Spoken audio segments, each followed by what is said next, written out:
আজকে অনেক দিন পর মামার মেয়ে এসেছে, আর এসেই তো আমাকে বলছে যে চল একটু শপিংয়ে যাওয়া যাক, কারণ ওর কিছু কেনাকাটি করার ছিল।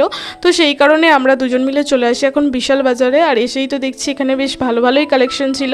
তারপরে তো একজন এখানে সংসারের জিনিসপত্র দেখতে লেগে যায়। যাই হোক, তারপরে এখানে ওর ভাইকে একটা কালার পেন্সিল গিফট করবে, তো সেটাই দেখছিল আর কি। তারপরে এখান থেকেই টুকিটাকি কিছু শপিং করে আমরা চলে আসি বাইরে। আর বাইরে বেরিয়ে একটা মোমো দোকান দেখতে পাই, আর মোমো দোকান দেখেই তো আমি পুরো একদম দাঁড়িয়ে যাই আর কি। মোমো তো আমার খুবই ফেভারিট। তো এখানে গরম গরম স্টুর সাথে গরম গরম মোমো খাচ্ছি। আর একজন তো অর্ডার দিয়েছিল এগ চিকেন চাও, তো ও চাও খাচ্ছিল আর কি। তারপরে তো আমরা এখন অটোয় উঠে পড়ি, আর এখন লেস খেতে খেতে চলে আসি বাড়ি। আর আমি লেস কিনলেই এই গ্রিন লেসটাই নিই, আমার খুবই ভালো লাগে। বাড়িতে সবার জন্য চিকেন পকোড়া আনা হয়েছিল, আর আনা মাত্রই এখানে মাসির ছেলে খেতে আরম্ভ করে দেয়। ওকে ক্যামেরাতে নিচ্ছিলাম বলে ওইরকমভাবে তাকিয়েছিল। বাপি অফিস থেকে ফেরার সময় সবার জন্য নিয়ে আসে আইসক্রিম।